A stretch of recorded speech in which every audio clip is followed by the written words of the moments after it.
back in early 2000, the board and the staff were doing strategic planning, and it just happened. I love serendipity. So serendipity happened in a beautiful way in 2001 when Charlie and Leslie Smithgall were also at the same time looking for some nonprofit organization that would take their home property and care for it in perpetuity for the good of the people of the state and visitors to the state.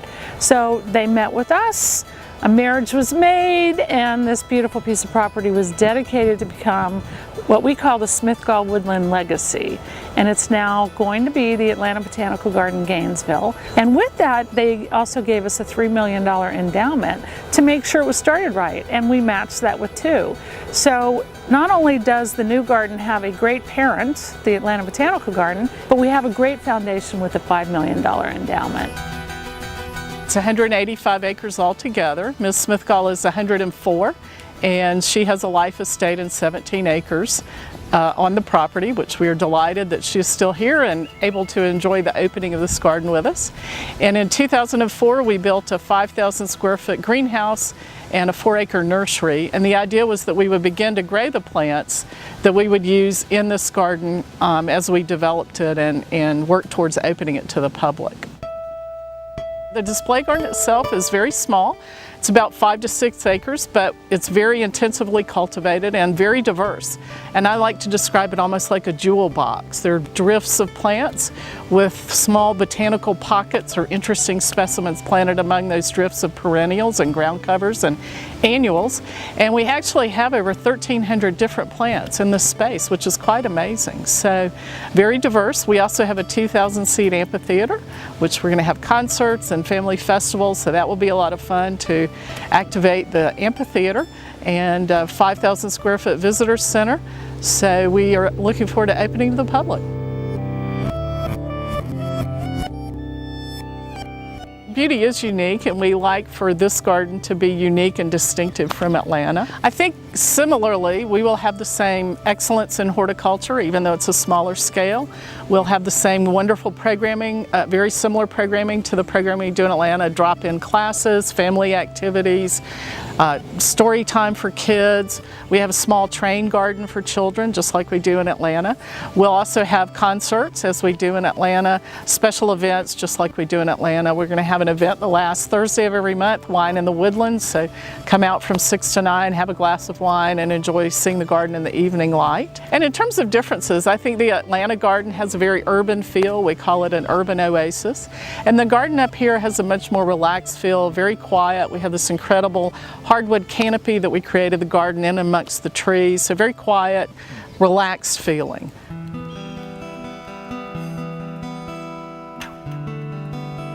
We talk about choreography a lot. How do we have the plants change and move through the seasons, but also through the years, to help people feel, particularly in a woodland of that scale, that they're in a human-scaled space, so that they're not just wandering in the woods, but going through a series of distinctly different garden spaces and horticultural experiences. So what we began looking at was how did we use evergreen plants to help define those spaces, create views to and from the spaces so you felt you got a hint of what was next, but it's more like a strip tease. We didn't want everyone to see everything at once. So very carefully, where did we block views and where did we want to let the views open? So then to get people to stop in each area, we started thinking about what plant palette we wanted to use in each garden, because we didn't want to use the same plants over and over again. And we also had to think about what plants did we pick up there that weren't repeating what we have in the Atlanta garden. Right. So between the two, we expand our collections of plants as well as display. So coming up with colors and themes and fragrance themes for each room, garden area really allowed us to then build a very rich plant palette. I think Mildred and I probably placed every plant on that 12 acres, approved the location or set it down ourselves, which was a lot of fun. So it's a public garden, but we designed it and installed it like you would an estate private garden. So it has that feeling. I think long term the vision is we have several gardens that we'd like to create. The next phase would be a children's garden. We hope to begin raising money for that as soon as we open and hope to begin construction in 2016, all things going well. We also have plans for a beautiful stream garden, and the other great thing about this property that you don't get in Atlanta is topography. So the property actually drops 120 feet from this ridge line that we're sitting on, this ridge where the garden is right now, drops 120 feet down to the shores of Lake Lanier. So we want to take advantage of that, create some beautiful waterfalls and pools, and accent that with native plants and ferns along the edges of the stream. We also hope to create a native plant garden in itself. And then the other thing that this property has allowed us to do is expand our native plant conservation work.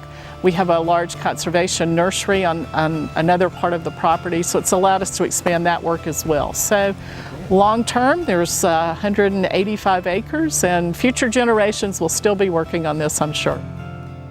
We started this discussion with the Smith Galls 13 years ago. So it's really a special moment in time to go from the dream to the reality. And it's a beautiful reality.